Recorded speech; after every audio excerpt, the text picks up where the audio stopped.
We had the Ministry of Labor and Employment, Senator Ngige, who spoke on this matter, warning that the federal government is doing its best for the doctors' demand to be met, but if the doctors insist on going ahead with the strike, the federal government might be forced to invoke a no work, no pay rule.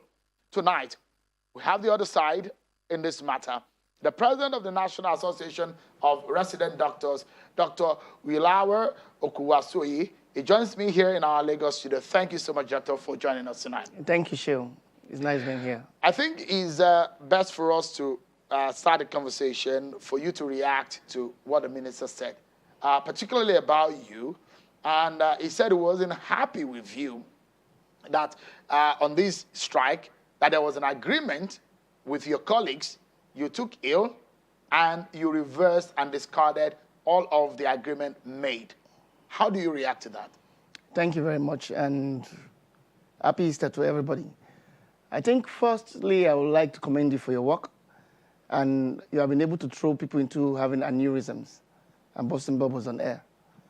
In war, the first casualty in war is when we lose the truth, and everything is fair in war. But however, there's also the patient's confidentiality. I should not tell my senior colleagues about being ill and you bring it up as an antic during negotiation. First, I was in contact with all my NOC members during the negotiations when I took ill and I left. And the memorandum of actions signed was said that we'll take the message back to the National Executive Council to review what have been brought on board and see if we can do any actions about it. So firstly, my senior colleague went overboard and he went low to disclose my health in trying to prove a point on Channels TV. That's one. Two, you cannot sign any memorandum of actions when the young lads are still hungry. It's 4 months now. They have not been paid a salary. I guess he has received about 4 salaries now. And you want us to come and put our pen to paper to try and prove a point that you have had a memorandum of understanding with resident doctors. That's also low. Have you gotten any reason why the salaries, the 4-month salaries were not paid?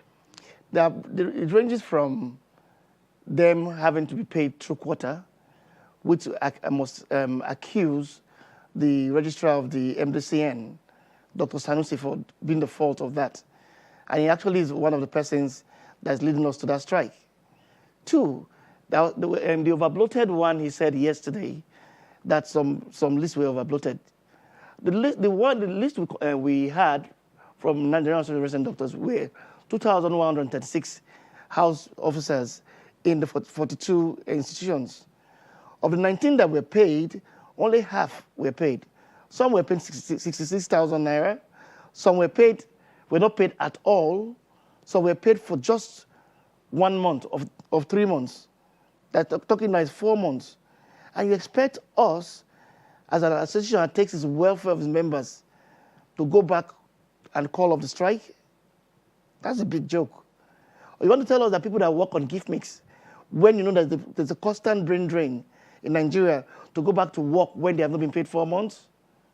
That's also another joke. You're expecting us that we have infected our loved ones with COVID-19, with Lassa fever, with HIV, going home and treating patients, and you're telling us that the 5,000 naira should be left to 5 weeks' time before it is reviewed.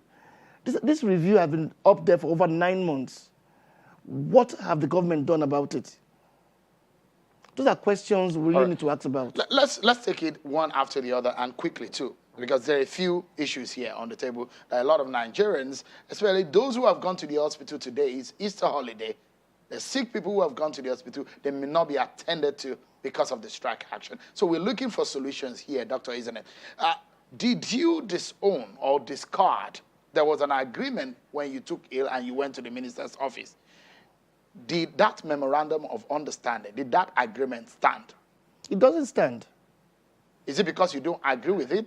I will not agree with an MOA now instead of the MOU before, or the MOT, that I should go tell my members that in 3 weeks' time, they will be paid. Nobody will agree to that. Or I should tell the other ones that have not been paid for 4 months that for the next 5 weeks, you'll be paid. There should be sincerity in what we signed. So let me go further, please. The minister was part of the negotiation team that drove the MOU last few months back. And if you go back to that MOU, you see that more than 80% of the MOU is also in this MOU. So is there sincerity there that you expect us to go and sign, that you go to sleep after signing the MOU and think we are serving our members well? We stand on it. We are going to continue the total and indefinite strike until all these are met.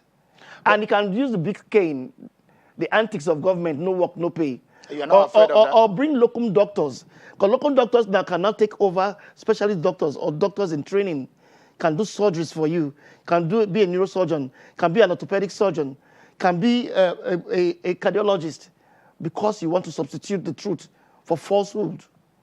But the government says, according to the minister, that they are meeting your demands. Out of the 7 of that demand, how many would you say they've met?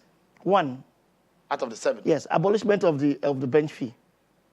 But what about the issue of the group life insurance? The minister told us here that insurance companies have been engaged on the issues of the compensation and insurance. Are you aware of that development? I think he wasn't aware of what happened. There are documents that were sent to most CMDs on the 14th of December and on the 14th of July, telling them to provide a list of those loved ones we have lost, going back to the 17 loved ones we lost to COVID-19. And the list has been sent to the ministry and have been sent to the insurance company over 8 months ago. And they are telling them that they should go and leave their jobs and go back to ask a demand for the insurance. Nobody stays in politics or stays in power. It's transient. All right, let's take it. So the minister said 193 billion group life insurance with 13 insurance companies for all civil servants are being agreed on by the federal government. Are you aware of that? I think we need to call the EFCC and ICPC in 2 days. Because you cannot be calling billions of naira when to the end user you get nothing. And I guess this is what has been done for over 5 years. And Nigerians need to take things that goes to money very seriously. You can't have paid an insurance company such a huge amount of money when the people that lost their life, their families, are there left to suffer, and you come to the studio and start quoting numbers. Well, according to the minister, he said these are in pipeline and they are working on it. We heard the same talk over 8 months ago from the same minister. So you don't and you have the clips. Yes, the MMUs are there. So, I mean, you don't see sincerity, or you are not being carried along. Where do you think that the gap is in the communication? The gap is insincerity. You can't have said something over 8 months, 9 months ago, and come to tables and say the same thing. I think it's fair. Well, I mean, your colleagues agreed. Your deputy, your national secretary, they agreed with the government and they put pen to paper. They did not agree that any insurance had been paid to anybody. The insurance part was not captured in that memorandum. The insurance part was not captured, was not there as in that memorandum of understanding. The salaries for the house officers and the residents under gift mix was not there also. The hazard allowance that was supposed to be discussed is supposed to be discussed at a later date. The medical resident training fund, or the falsehood is spread on media, saying that they buy books for us and every other person. That means that he has lost touch with medicine. Because if I will go back, I'll go back again. I'm a resident, an orthopedic resident in training. And I know that I go for up to 5 or 3 updates, and I pay for my exams. And we still work for it. Okay, so that's a controversy when the minister said in Nigeria, government pay its doctors in training, but in the US and the UK and some other climes is not applicable. That is why. Is that what you're reacting to? That's falsehood. Let's start with how much is the doctor paid in the UK? From an average of 15,000 pounds to 30,000 pounds. How much are we paid in Nigeria? They are in training, and even in the US, resident doctors pay for their residency, for their training, and are still trained, and they are paid stipends back. There's no subsidies at all. No subsidies at all. And even in the US or UK, when you go to rural places, you are placed on some incentive as much as 10,000 pounds. So I don't know where he got his information from. And he comes on air and spread such false information.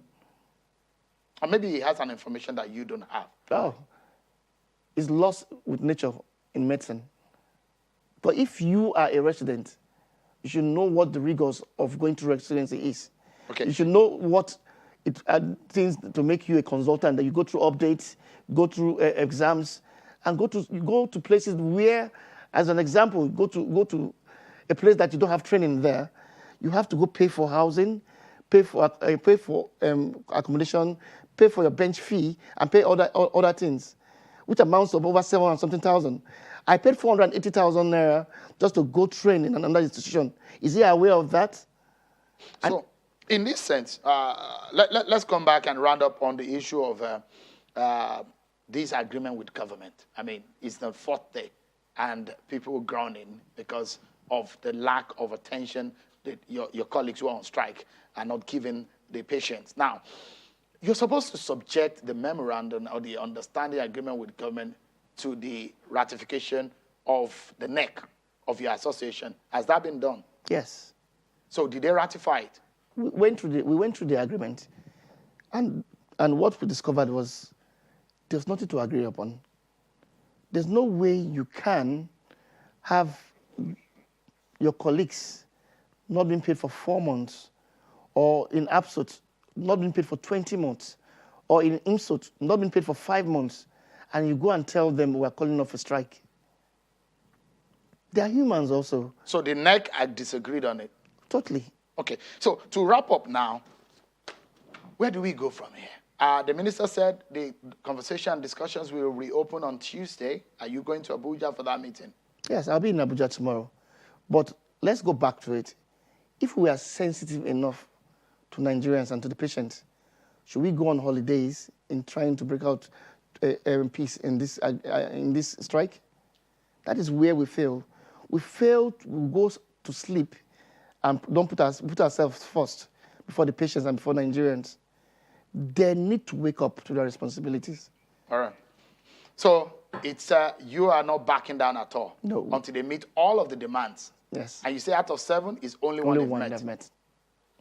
Thank you so much, President of NARD, for coming on tonight. It's nice having me on your show. Appreciate it. Thank you. Well, that's our show for tonight, everyone. Many thanks for watching. I'm Sean Okimale. Enjoy the rest of your Easter holiday.